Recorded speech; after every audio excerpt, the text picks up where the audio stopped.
안녕하세요, 박종원입니다. 서울시 버스노동조합 그 안에 직선제 추진단이라는 임의단체가 있다고 합니다.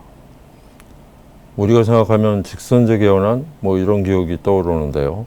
그곳의 리더를 맡고 계신 장화영 단장님 모셨습니다. 안녕하십니까? 네, 안녕하십니까? 네. 서울시 버스노동조합 그 서부운수 지부 노동조합원입니다. 조합원 장화용이라고 하고요. 그다음에 이 서울시 버스가 간선제로 운영되고 있어서 저희가 그 직선제로 바꾸기 위해서 그 서울시 버스 노동자들이 그 밴드를 통해서 모였습니다. 모여갖고 이 만들어진 단체가 그 직선제 추진단이라는 그런 단체를 만들어갖고 이제 좀 더 그 전체 조합원들이 참여할 수 있는 그런 민주적인 노동조합으로 만들자고 해서 결성된 조직입니다. 그래갖고 그 지금 계속 꾸준히 활동하고 있고 지금 총회까지 그 개최하도록 지금 저희들이 만들어 놓은 상황입니다. 지금 총회가 추진 중에 있고요. 네. 제가 기사도 썼는데요. 서울시 버스노조의 뭐 막가파식 투표다. 제가 이렇게 표현했는데 맞나요?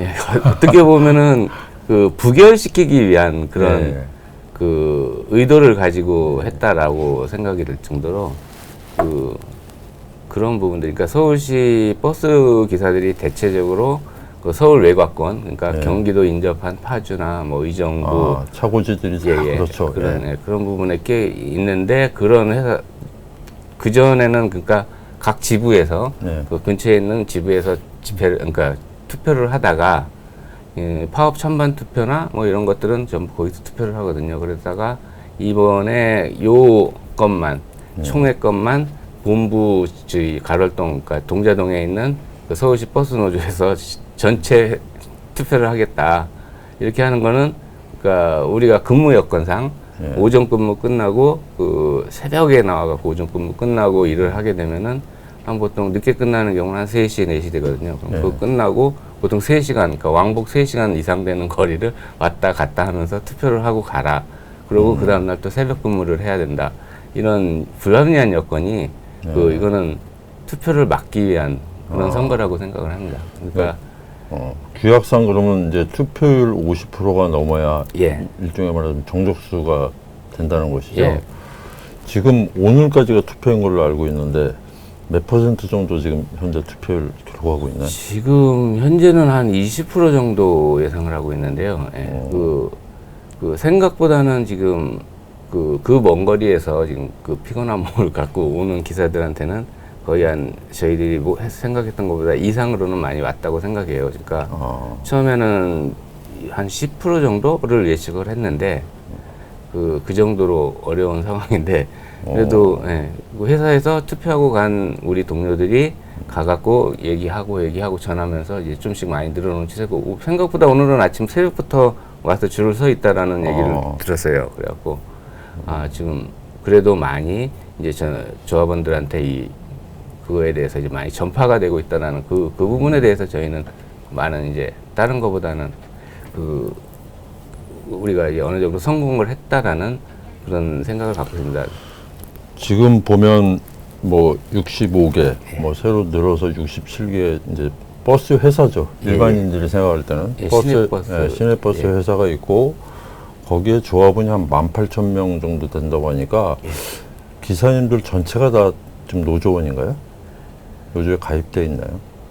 그거는 이제 가입된 숫자가 18,100여 명 정도 되고 그다음에 이제 그 민주노총이나 그 기업노조로 지금 분리되었고 3개 정도의 노조가 있는데, 그러니까 기업노조나 민주노총이 약간 좀 소소하긴 하지만 그래도 그 인원까지 합치면은 거의 한 2만 명대는 서울시내버스에서의 인원이 굉장히 많네요. 예, 그렇죠, 그렇죠. 그러면 지금 서울시 그 버스 노동조합은 한국노총 산하인가요? 예, 지금 한국노총 소속이고요. 그다음에 민주노총이 몇 개 회사들 지금 지부를 갖고 있고. 제가 기사를 썼지만 이렇게 저 앞에 보시면 이렇게 나오는데요. 뭐 15일부터 오늘 오늘 예. 오후 7시까지 예. 서울시 버스 노동조합 회관 1층에서 이제 진행을 한다. 그다음에 이게 지금 이제 임시총회인데 예. 3분의 1 이상의 서명을 받으셔야 이제 임시총회 소집이 되는 거잖아요. 예. 3분의 1이면 거의 뭐 어마어마한 인원이 참여한 거네요. 원래 6,100명 조금 안 되게 그 정도가 원래 3분의 1 인원인데 지금 거의 받은 거는 한 8,000명 가량 되는 걸로 알고 있습니다. 그러니까 지금 우리가 6,000명이 넘어갔고 그 총회 인원이 되는 인원 시점에서 그 총회 요청을 신청을 했기 때문에 그 이미 제출한 6,700명 되는 인원 외에 다른 이제 갖고 있는 인원이 한 1,000명 이상이 그 다른 서명지를 갖고 있는 거죠. 사전에 제가 지금 취재 그 기사를 보면 79명의 대의원이 말하자면 이제 서울시 버스 노동조합의 위원장을 선출한다. 단선으로. 물론 뭐 대의원들은 각 그 지부별로 거기선 직선을 했겠죠. 대의원을 뽑거나 아니면 지부별 뭐 위원장이라든가 이런 분들은 뭐 직선을 했겠지만 79명이면은 40명만 컨트롤하면 40명만 어떻게든 표를 얻으면 이제 위원장이 되는 것이죠. 예, 그렇죠. 그게 옛날에 생각하면 통일주체 국민회의 뭐 비슷합니다. 체육관 선거라고 합니다. 체육관 선거 비슷한 거죠. 이거는 뭐 체육관이 아니라 어디서 하는지 모르겠지만 사실 이제 지금 상황에서 보면 좀 저희는 조금 일반인적으로 보면 좀 상상이 안 가는데 그렇죠. 그다음에 제가 또 이제 놀랐던 건 무슨 이제 이건 지부별 위원장의 얘기겠지만 뭐 8선을 했다. 이런 얘기 들었는데 그게 사실인가요? 예. 지금 현재 서울시 버스노조 위원장을 하고 있는 박정곤 위원장이 지금 8선을 해갖고 지부별 위원장을 8선. 예, 지부위원장을 8선. 한 번의 임기가 3년의 임기. 그러면 8선이면 24년을 그렇죠. 노조위원장 한 거네요. 그 노조위원장이 운전도 하나요? 운전은 안 한다. 그러니까 그 노조위원장들은 그 근로시간 면제자들이기 때문에 뭐 타임오프제라고 그러더라고요. 예. 그 회사 인원에 따라서 200명 미만인 경우는 3,000시간, 그다음에 500명 해갖고 뭐 이런 식으로 해갖고 한 5,000시간까지 그 그러니까 근로시간 면제를 주기 때문에 그 안에서 다 해결하고 그다음에 임시 대의원대회나 뭐 이런 상집이나 뭐 이런 회의할 때 그때 시간을 쓰고 그런 식으로 그러니까 결국에 이제 일종의 전임 노조네요. 예. 급여를 이제 보상받고 노조 활동만 전문적으로 하는 그렇죠. 그런 위원장직을 8선을 할 수 있다고 하면 신망이 무지무지하게 두터운 거 아닌가요? 그 회사 내부의 노조원들한테? 어떻게 보면은 그렇게 대부분 판단을 많이 합니다. 그러니까 그 우리가 그 8선, 9선, 그러니까 현대나 뭐 이런 중부처럼 뭐 9선 위원장을 하는 사람들 이렇게 보면은 9선도 있어요? 예, 그 중부위원장 같은 경우는 9선을 하는데 그 대통령 표창까지 받았어요, 이번에는.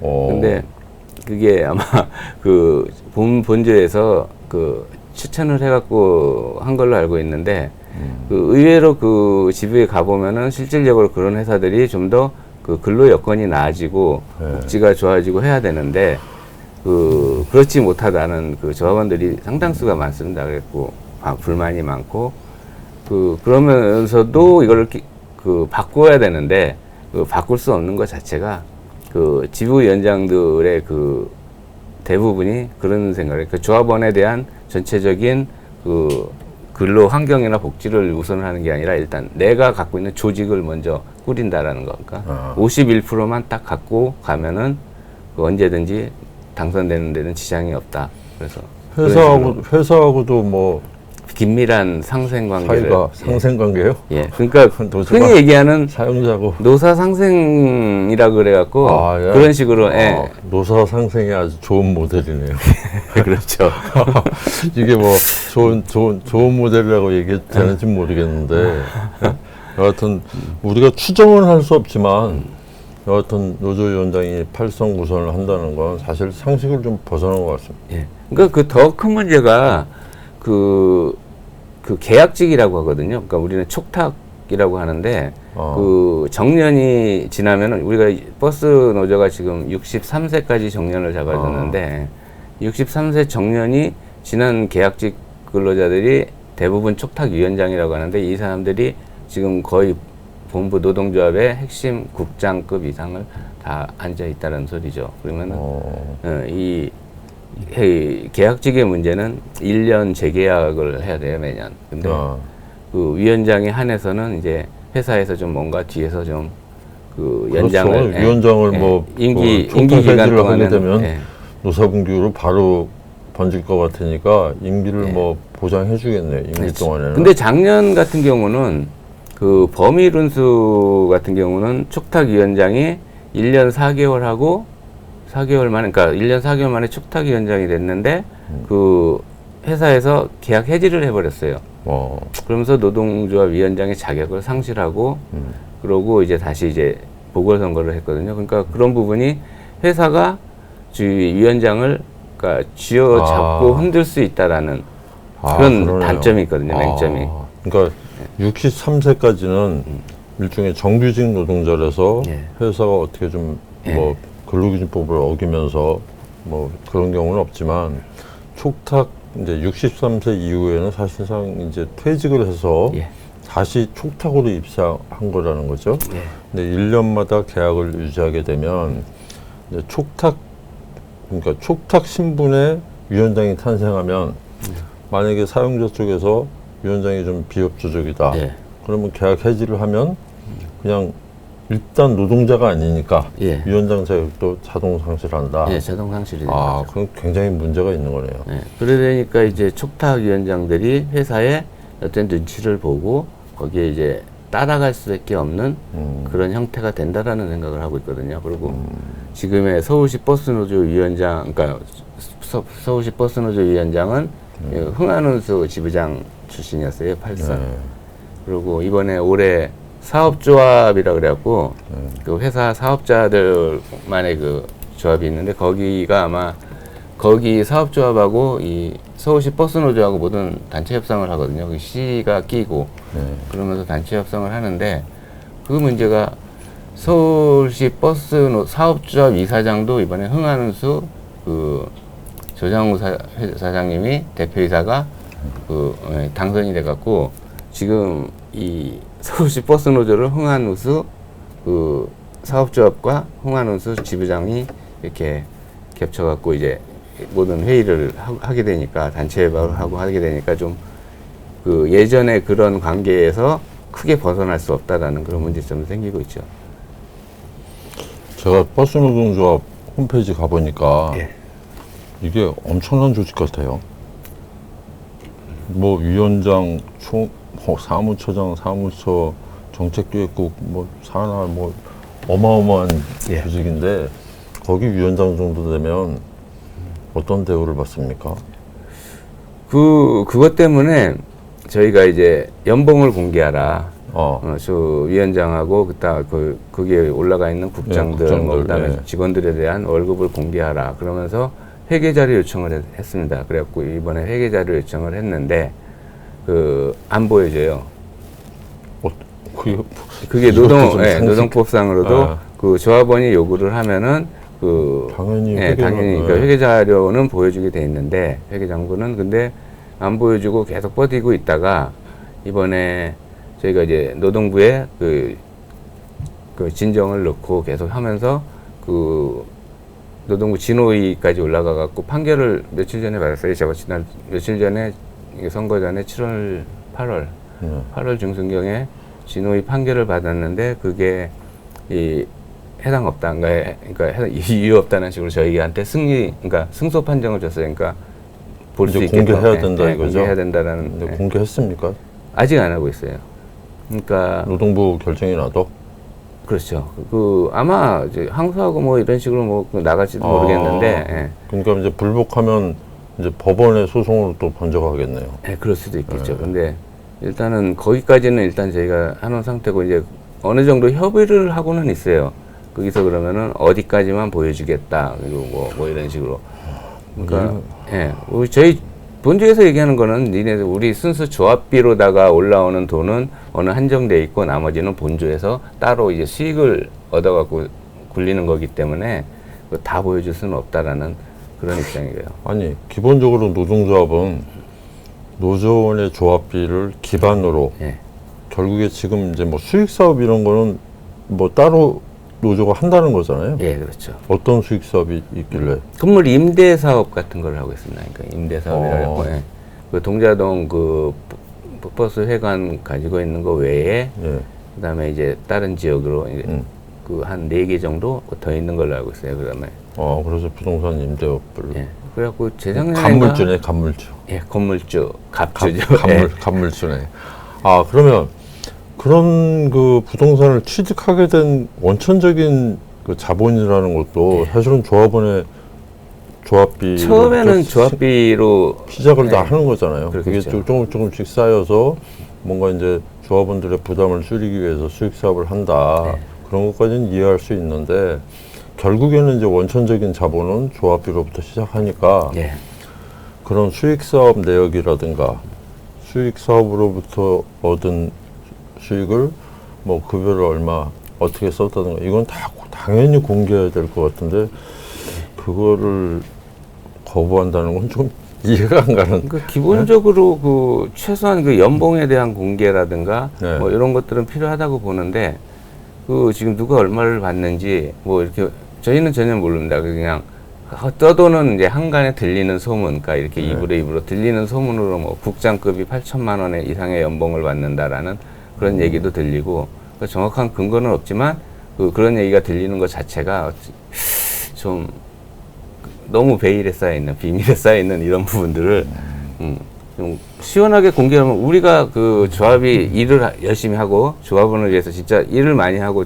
애를 쓰고 막 이런 모습을 한다면 우리가 8천만 원을 받든 1억을 받든 거의 더 줄 수도 있죠. 예, 그거에 대한 부분은 저희가 문제를 삼는 게 아니죠. 그러니까 일을 그렇게 이제 조합원들은 지금 밑바닥에서 이렇게 막 회사로부터 단체 협약조차도 지켜지지 않는 회사에서 이렇게 뭔가 압력을 받고 이렇게 하고 있는데 그 조합의 본주에서는 거의 신경을 안 쓰고 거의 신경을 안 쓰고 있다라는 그런 사실에 많이들 분개하고 있는 거죠.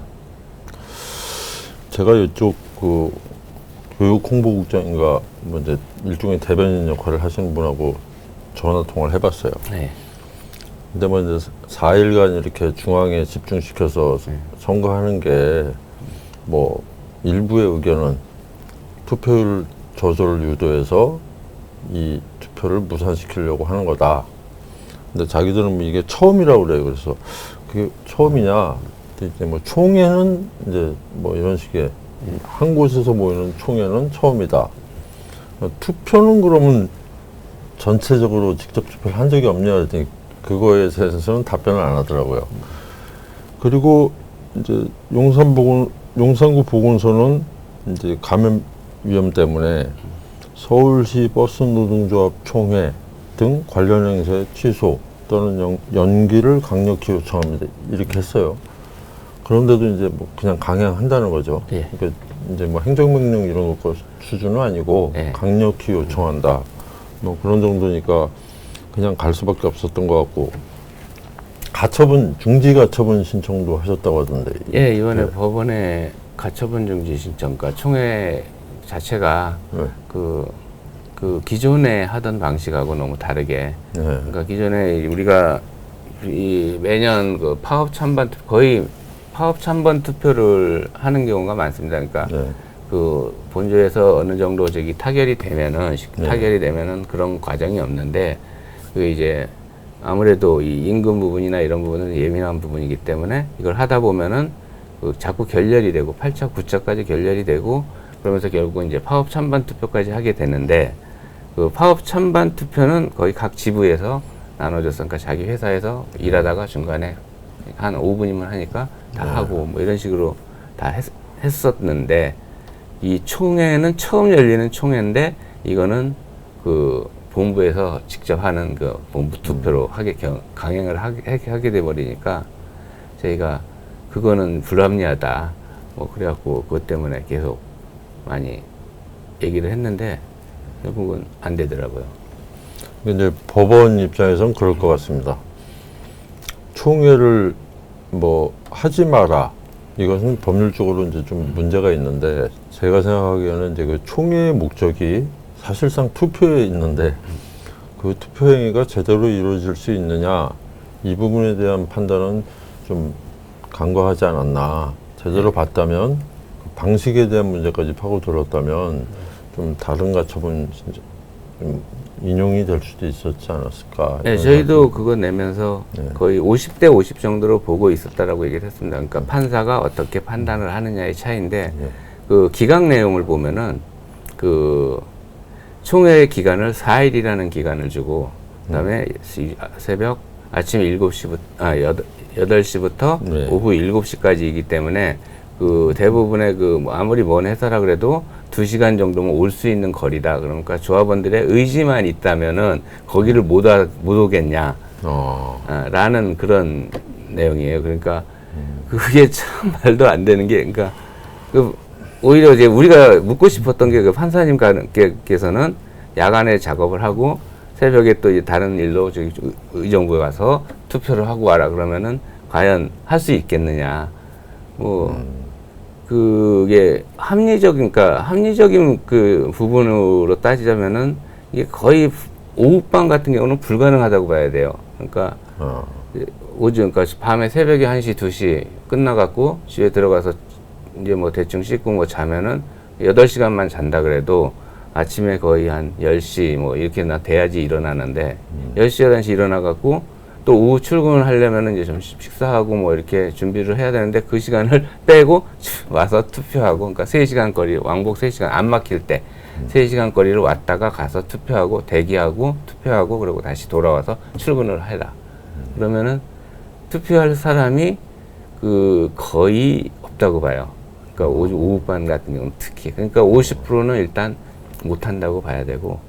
우리 판사님 뭐 그런 노동을 해보셨어야. 그거는 잘 못하신 것 같아요. 예.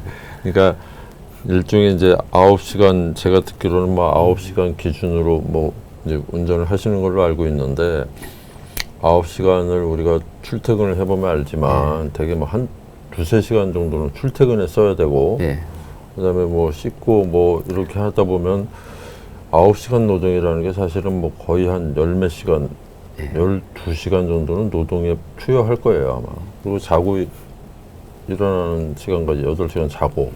그러면 사실 예를 들어서 저 하남 이런 데가 이제 서울, 저도 시내버스를 자주 애용하는 사람이니까요. 그러면 상당히 외곽에 다 차고지가 있어서 그쪽에서 죽어도 좀 그런 쪽으로 가까이 가 계실 거 아니에요? 출근에 용이하게. 그러니까 하남 쪽에 있는 사람들은 거의 여주까지 아마 여주 정도까지 출퇴근하는 사람들이 있는 걸로 알고 있어요. 그럼 막 예를 들어서 여주 사시는 분이 하남 그 회사로 출퇴근하는 거야 크게 어렵지 않지만 거기서 용산구 남영동 소재, 말하면 서울역 바로 앞이더라고요. 거기까지 와서 투표를 하고 다시 회사로 돌아가야 된다는 건 상당히 무리가 있죠. 그리고 사람이 이제 내가 막 당장에 막 밥 먹는데 무슨 큰 문제가 생긴다면 그런 뭐 그걸 불사하겠지만, 그렇죠. 이런 이제 말하자면 이런 경우에는 굉장히 좀 효과가 떨어질 수밖에 없다. 그건 저희가 봐도 그렇게 이해가 되는데 판사님은 이해를 못 하셨네. 그러니까 제가 들어보니까 광주광역시 노동조합 뭐 이런 데는 지금 직선제를 하고 있다고 하던데. 예, 광주는 지금 직선제로 하고 있고요. 거기는 이제 한 4년인가 된 걸로 알고 있는데 지금 직선제 위원장이 지금 진행하고 있고, 이제 대전은 작년에 그 투표를 해갖고 우리하고 똑같이 시작을 해갖고, 그러니까 저희가 서울이 먼저 시작을 하고 대전도 같이 했는데, 대전 같은 경우는 조합원 과반수 투표를 얻어갖고, 거기도 처음에는 투표 장소를 공설운동장으로 했다가 이게 반발이 심해져갖고 다시 각 지부에서 하는 경우가 됐거든요. 그래갖고 대전 같은 경우는 거의 통과가 돼갖고 지금 직선제로 바뀌어 있는 상태고요. 아직은 위원장은 아니지만 바뀌어 있는 상태라고 되어 있고요.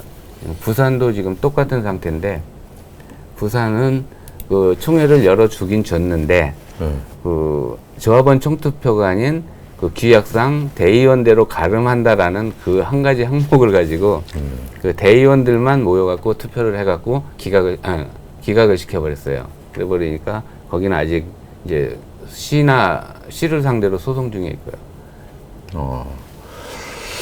보면은 그래서 물어봤어요. 왜 이렇게밖에 못하느냐. 지부별 투표를 해도 되고 요즘 같은 세상에 예.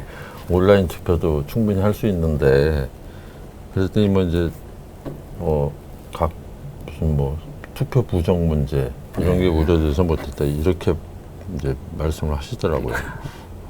그게 뭐 세상이 요즘 세상이 어떤 세상인데 지금 결국에 역설이지만 이 임시총회를 소집하려고 조합원 3분의 1 동의를 다 받으셔서 신청하셔가지고 총회를 소집한 쪽에서 오히려 이 투표 중단을 요구하는 좀 약간 이상한 상황이 벌어졌고요. 내용을 보면 총회 소집 공고를 보니까 이제 이런 선거, 선거 관리를 중앙선관위에 위탁하자.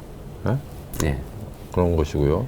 뭐 이제 위원장 선거 이런 부분들 이런 것들인데 중앙선관위 위탁하는 건 되게 지금 아파트 이런 데도 다 그렇게 하고 있거든요. 요즘은 그 저희가 많이 알아봤는데 그 모바일로 그러니까 비대면 모바일로 많이 선거를 한다 그래갖고 그거를 알아봤는데 실질적으로 그 중앙선관위에 요청을 해갖고 권위 있는 선관위에 요청을 해갖고 저희가 그 투표를 하게 되면은 1인당 뭐 300원, 500원 이런 식으로 계산이 되니까 그 한 1,000만 원 조금 1,200 정도? 그 정도가 나오는 걸로 알고 있습니다. 그래갖고 이 정도면은 실질적으로 투표하는 것보다도 더 엄청나게 저렴한데 그렇죠. 그 본조에서는 그 각 지부에서 선거를 하게 되면 1억 2천이 든다. 그래갖고 이런 식으로 그러니까 말도 안 되는 그 약간 좀 이상한 논리를 갖고 하다 보니까 저희가 좀 그 부분에 대해서는 그렇다고 저게 지금 우리가 저기 규약으로 그러니까 이번에 저기 총회 저기 신청을 하면서 저거 규약 개정 개정 그 상급 사항이기 때문에 지금은 적용이 안 된다고 해도 통과만 되면은 다음부터는 그렇게라도 할 수 있다라는 그것도 뭐 지금 투표율이 뭐 돼야 그것도 가능한 얘기인데 제가 지금 아까 오늘 7시까지인데 앞으로 뭐 한 6시간밖에 안 남았는데요. 뭐 오늘 뭐 제가 50%를 넘길 수 있을지는 모르겠습니다. 저는 어렵다고 생각을 하고 있습니다. 전문적인 그곳에 이제 종사하시는 당사자로서는 10%도 상당히 뭐 10% 정도 예상했는데 지금 20% 된 것도 상당히 이례적이다 이렇게 말씀하시는 거 보면 상당히 조합원들의 열의는 있는 것 같은데 이제 뭐 좀 종족수 미달이 되지 않을까 그런 경우에는 어떻게 하실 생각이세요? 일단은 열의만 갖고 모든 거를 할 수 있는 건 아닌 것 같고요. 그러니까 그 사람들한테 이제 뭐 자기의 이거 직접 생활을 포기하고 막 여기까지 와갖고 뭐 사생활까지 포기하고 하라고 강요는 할 수는 없지만 그 사람들로 하여금 이제 직선제가 왜 필요한지 그러니까 우리 노동자의 현실이 어떤지 그런 거를 많이 홍보를 하는 계기가 되거든요. 그러면은 올해가 아니더라도 또 내년에 내후년에 또 계속적으로 우리는 직선제를 하기 위해서 좀 다른 방식으로라도 접근을 할 수 있다라는 생각을 갖고 있습니다. 그리고 내년 초까지 아마 지부장, 그러니까 대의원들 지부장 선거가 한 27개 회사 정도가 예정이 돼 있는데 한 6월달 전에 아마 그 정도는 하는 걸로 알고 있다. 그러니까 좀 지부에서도 좀 뭔가 변화를 이끌어야 되겠다. 그러니까 좀 의식적이고 좀 이런 사람들이 그러니까 회사에 가깝고 회사에 뭐 그냥 아부하고 뭐 이런 사람들이 아니라 좀 의식적으로 노동자들 편에 서서 싸울 줄 아는 사람들을 좀 더 우리가 만들어내야 되겠다라는 그런 목표를 또 가지고 있습니다. 그래갖고 이제부터는 그전에는 그런 계획이 없었는데 이제부터는 좀 지부도 바꿔가면서 이게 이제 홍보도 하고 그다음에 전체적으로 연대라는 그러니까 노동자 연대라는 그런 틀 아래 좀 변혁을 시켜가야 되겠다. 지부도 바꾸고 저 본조도 계속적으로 우리가 두들기고 하면서 직선제는 반드시 이루어져야 된다라는 생각을 갖고 있습니다. 그러니까 뭐 이제 이 투표 효력에 두고 효력이 말하자면 이제 정족수가 안 되는 상황이 되면 뭐 제가 그냥 언뜻 생각하기에는 이 투표를 이런 방식으로 한 것은 무효다. 이렇게 이제 법정 공방을 벌일 수도 있을 것 같고요. 아니면 3분의 1 동의를 이끌어내서 또다시 임시총회를 할 수도 있을 것 같고, 여하튼 간에 뭐 중단할 수는 없다는 뜻이죠. 그렇죠. 예. 오늘 결국 말씀, 제가 이제 여러분 그 노동조합 이러면 상당히 민주적인 조직 이렇게 생각하고 저희는 인식하고 있는데 아직 21세기에 이런 일이 벌어지고 있다는 게 조금 이해는 되지 않습니다. 그러나 뭐 현실인 그런 것이고요. 그래서 좀 그런 현실을 슬기롭게 타개할 수 있기를 저도 기대하겠습니다. 저희도 이 법이나 이런 쪽에 그 좀 상식을 좀 많이 갖고 뭐 이런 노동자들이라 그러면은 좀 그래도 좀 쉽게 싸울 수 있게 된데 그 전무한 그러니까 그 부분에 대해서는 전무한 그 일반인들이기 때문에 좀 어려운 점은 상당히 많습니다. 그래갖고 그런 부분들을 많이들 옆에서 지켜봐 주시고 좀 뭔가 이렇게 해주시면은 저희들도 좀 더 힘을 얻고 좀 더 바꾸어 가는데 좀 더 많은 그 힘을 받을 것 같다라는 생각을 합니다. 예, 저희도 좀 도움이 될 수 있으면 좋겠습니다. 예, 오늘 말씀 감사합니다. 예. 오늘은 서울시 버스 노동조합 직선제 추진단 장화용 단장님을 뵙고 좋은 말씀 많이 들었습니다. 다음에 또 찾아뵙겠습니다.